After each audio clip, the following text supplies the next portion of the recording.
السلام علیکم بینندگان گرامی، نشر نوبتی برنامه اطلاعاتی اخبار از تلویزیون تاجیکستان مستقیما منظور شما می‌نماییم. در استودیو نرگس شریف زاده. با مناسبت فرارسی عید فطر اساسگزار صلح و وحدت ملی پیشوای ملت پرزیدنت جمهوری تاجیکستان محترم امامعلی رحمان مردم شرفمند تاجیکستان را شادباش گفتند. حالا توجه نمایید به متن نامه شادباشی پرزیدنت جمهوری تاجیکستان پیشوای ملت محترم امامعلی رحمان با مناسبت عید فطر در قرائت همکاران ما. هموطنان عزیز، صبح 5 ماه ایون عید سعید فطر فرا می رسد. با این مناسبت مردم شریف تاجیکستان را صمیمانه تبریک می گویم و به خاندان هر فرد کشور خوشبختی و نیکروزی، روزگاری آسوده و فیض و برکت آرزو می نمایم. خرد و بزرگ کشور ما شکرانه می کنند که جشن و عیدهای ملی و دولتی و عنعنه و آیین‌های اجدادی خود را در فضای صلح و آرامی، ثبات سیاسی، وحدت و همدیگر فهمی و ارجگذاری به سنت و ارزش‌های فرهنگی ملیمان استقبال می‌گیرند. سرچشمه همه دستاورد و پدیده‌های نیکی قریب 13 ساله اخیر استقلالیت و آزادی تاجیکستانی عزیزمان میباشد. از این خاطر رسیدن به قدر استقلالیت و آزادی و حفظ دستاوردهای آن، سعی و تلاش برای پیشرفت و آبادی وطن، تأمین رشد اقتصادی و بلند برداشتن سطح نیکو احوالی مردم تاجیکستان قرض ایمانی و وظیفه انسانی هر یک شهروند مملکت می باشد. یعنی ما باید تمام نیروی خود را به همین سمت روانه کرده نسل‌های نورس و جوانان را که سازندگان و صاحبان آینده تاجیکستان می باشند در روحیه وحدت و یگانگی، خودشناسی و افتخار ملی، پاس داشتن مقدسات وطن و احترام گذاشتن به سنت و آیین‌های ملت کهن بنیادمان تربیت کنیم. باعث خوشحالی است که سالهای اخیر بسیار شهروندان صاحب همت ما طبق سنت‌های انسان پرورانه خلقمان به عائله‌های کم‌بضاعت، یتیمان و معیوبان و خانه‌های کودکان و پیرانسالان کمک می‌رسانند و در جبهه آبادانی و سازندگی شهر و دهات کشور ما نیز سهم ارزنده می‌گذارند. من به همه آنهایی که در این ماه مبارک عملهای خیر و ثواب را انجام دادند اظهار سپاس می‌نمایم و باور دارم که من بعد صف چنین شخصان سخاوت پیشه و ثوابجوی باز هم بیشتر می‌شود. هر عمل خیر و نوازش و دستگیری یتیمان و معیوبان و محتاجان و نیازمندان در فرهنگ مسلمانی از جمله عملهای پسندیده ترین به حساب می رود. ماهیت انسان دوستی و تحملگرایی دین مبین اسلام نیز محض در انجام دادن عملهای نیک و کارهای خیر و ثواب انعکاس می یابد و چنین اعمال پسندیده به تحکیم وحدت ملی، ثبات جامعه و تقویت رابطه ها میان ساکنان مملکت مساعدت می نماید. هنوز در مرحله های اولی گسترش اسلام فرزندان دانشمند و فرزانه خلق صاحب تمدن تاجیک به مانند امام اعظم ابو حنیفه و امام بخاری در تفسیر و تبلیغ اندیشه های انسان پرورانه، آموزش علم و معرفت و آداب و فرهنگ نقشی برجسته بازیدند. واقعاً روشن نگاه داشتن چراغ معرفت، راهنمایی نسل‌ها به از خودکنی علم و دانش و کسب و هنر یکی از سمت‌های مهمترین تعلیمات نیاگان صاحب معرفت ما به حساب می رود. محض با همین سبب در زمان سامانیان فریضه‌های دینی از جمله سنت‌های ماه شریف رمضان خصوصیت ملی پیدا کردند و در عصرهای بعدی آموزش دانش‌های دنیوی برابر علوم دینی به حکم عنعنه درآمده از میان نمایندگان نیاگان ما نابغه‌های علم و فرهنگ جهانی به کمال رسیدند. یعنی در نهاد تاجیکان جستجوی علم و به این وسیله تأمین نمودن روزگار سرشت قدیمی داشته است. مجرای تیز و تند پیشرفت عصر نو و رشد علم و تکنولوژی ها ما را وادار می‌سازد که برای باز هم تحکیم بخشیدن استقلالیت و تأمین نمودن رشد اقتصادی ملی از نوگانی‌های علم و دانش، تفکر پیشرفته، دستاوردهای نوترین علم و تکنیک و امکانیت‌های تا رفت افزاینده ساحه اطلاعات و کمیونیکاسیا هرچی بیشتر استفاده نماییم. زیرا بدون معرفت بلند سیاسی و اقتصادی، جهانبینی معاصر، تفکر نوترین تکنیکی و تکنولوژی، ملکه بلند کسبی و دانستن زبانهای خارجی با روند با سرعت جهانی شوی و علم و تکنیک پیشرفته برابر قدم گذاشتن مشکل می باشد. بنابراین وظیفه ایمانی و انسانی هر یک فرد با ننگ و ناموس ملت و مسلمان روشن فکر امروز و همیشه از آن عبارت است که برابر ادای رسالت دینی قرض مقدس شهروندیش را نیز به جا آورد و همه کوشش و تلاش خود را به سوی آرامی و آبادی وطن، پیشرفت دولت، حفظ استقلالیت، صلح و ثبات و وحدت ملی که بزرگترین دستاوردهای ما می باشند روانه سازد. در این بابت می خواهم یک حدیث پیغمبر اسلام را خاطررسان نمایم که چنین است: هیچگاه از کارهای نیک دوری نجویید، به آبادی و اصلاح دنیا کوشش و غیرت نمایید. رویداد و روندهایی که سالهای اخیر در مقیاس سیاره ادامه دارند ما و شما را وادار می سازند که زیرکی سیاسی، ننگ و ناموس ملی، حس بلندی وطن دوستی و وطن پرستی و خودشناسی و افتخار ملی را هرگز از دست ندهیم. در برابر این نگذاریم که غایه های زوراوری، عقیده های افراطی، جدای اندازی و نفاق انگیزی در کدام شکل نباشد زندگی آرام و باثبات مردم ما را خللدار سازند. اعتقاد و اعتماد و ایمان و اراده انسانهای خداجوی را باید برای آبادی و سازندگی هدایت کرد، نه برای انگیختن نفاق و کینه و انجام دادن عملهای زشت و نامناسب. هموطنان گرامی، فرارسی عید فطر را ما و شما با آراستن دسترخوان عیدانه ولی با رعایت قاعده های سرشته‌کاری و پرهیز از اسرافکاری با قلب پاک و نیت‌های نیک انتظار می‌شویم. به عیادت پدر و مادران و کلانسالان می‌رویم. به ارواح گذشتگانمان از آیات‌های کلام ربانی تلاوت می‌کنیم.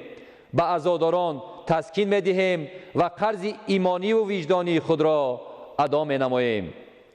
بزرگترین ثواب در این روزها خیر و سخاوت کردن به احتیاجمندان و درماندگان، عائله‌های کم بضاعت، یتیمان و معیوبان و خبر گرفتن از حال آنها می باشد. زیرا به تعبیر بزرگان خلقمان اجر و پاداش آن از فضیلت حج اکبر هم زیاد می باشد. از این رو خیر و سخاوت و مهربانی کردن به یتیمان و معیوبان و نیازمندان و کم بضاعت ها که در روزهای عید چشم امید به سوی ما دوختند، قرض انسانی و مسلمانی هر فردی خداجوی و انسان دوست است. بار دیگر عید سعید فطر را به تمام مردم کشورمان تبریک گفته برایشان سلامتی، بخت و سعادت و همه خوشی های زندگی را آرزو می نمایم. عید سعید فطر مبارک باشد هموطنان ارجمند. ادامه اخبار. تاجیکستان با شرافت وحدت ملی که از دستاوردهای بزرگ دوران استقلالیت دولتی به حساب می‌رود، با پیشروی‌های زیاد نائل گردیده نقش و مقام خود را در عرصه بین المللی استوار نمود. امروز نقش وحدت ملی در رشد بخش‌های سیاسی و اقتصادی و اجتماعی تاجیکستان نظررس می‌باشد. گزارش بابا کلان امینزاده. تجربه صلح تاجیکان از جانب سازمان و تشکیلات‌های بین المللی و منطقوی و کشورهای جهان همچون تجربه پیشقدم و یگانه ارزیابی گردیده تا امروز паҳлӯҳои алоҳидаи онро меомӯзанд ва барои татбиқи он дар дигар шароити давлатҳо пешниҳод менамоянд. ваҳдати миллӣ дар ҳаёти ҳар як кишвар аҳамияти басо муҳим дорад, зеро ки ба воситаи ваҳдати миллӣ метавонад тамоми соҳаҳои муҳими ҳаёти давлатӣ ва ҷамъиятӣ инкишоф ёбад. аз ин рӯ барои ҷумҳурии тоҷикистон расидан ба ваҳдати миллӣ баъд аз ба истиқлолияти давлатӣ расидан дуюм арзишҳои фарҳангӣ ва таърихиву умумибашарӣ ба ҳисоб мерафт, ки дар санаи 27 июни соли 1997 ба он расида шуд. тоҷикистон дар тӯли 22 соли ба даст оварди ваҳдати миллӣ дар зери сояи истиқлолияти сиёсӣ, арзишҳои инсонӣ ва муқаддас шумурдани чунин дастоварди азиз ба пешравӣ ва камоли тараққиёт расидааст. воқеан ҳам дар баробари дигар рукунҳои асосии давлатдории мардуми тоҷик аз қабили конститутсияи ҷумҳурии тоҷикистон, забони давлатии ҷумҳурии тоҷикистон, ваҳдати миллӣ яке аз шоҳсутуни давлатдорӣ маҳсуб ёфта, бо баробари истиқлолияти комили ҷумҳурии тоҷикистон ба даст даровардан, яъне заминаи асосии рушди ҷумҳурии тоҷикистон дар заминаи арсаи байналмилалӣ маҳсуб меёбад.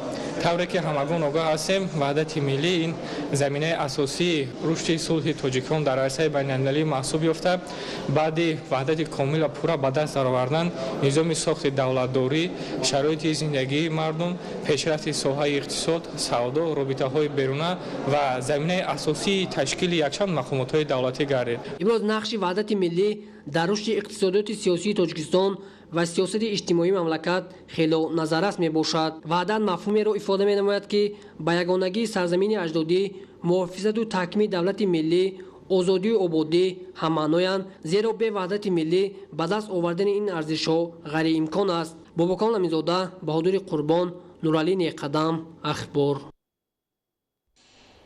барномаи ахборро идома медиҳем. сохторҳои қудрати ҷумҳурии исломии афғонистон дар вилояти бодғиз зимни амалиёти қатъӣ зиёда аз 50 силоҳбадастро безарар намуданд.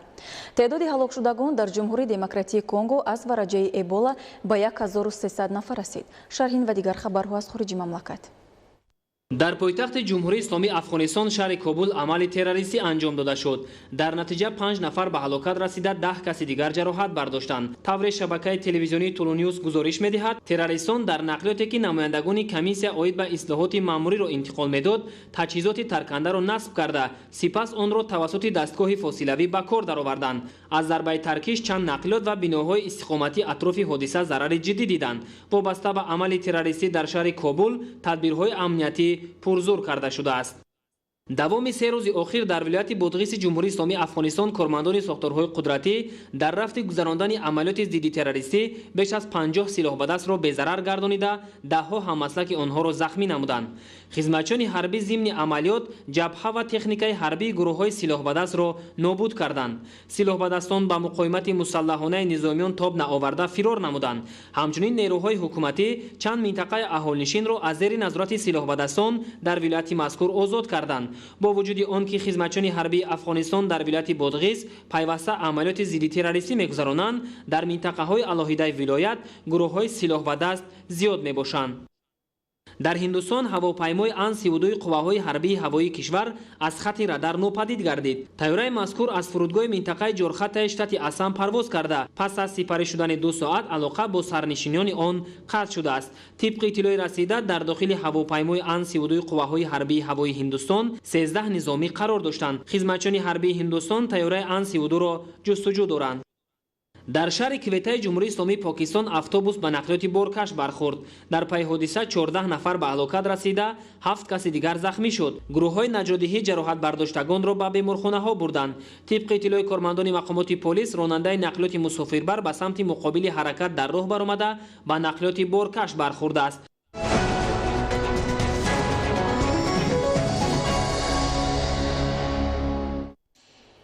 духти либосҳои мактабӣ дар корхонаҳои ватанӣ аз дастури ҳидоятҳои ҳукумати мамлакат манша гирифта, соҳибкорон кӯшиш мекунанд, ки тибқи шартнома барои хонандагони муассисаҳои таълимии шаҳру ноҳияҳо либосҳои ягонаи мактабиро омода созанд. гузориши ҳамкорони мо аз ноҳияи Вахш.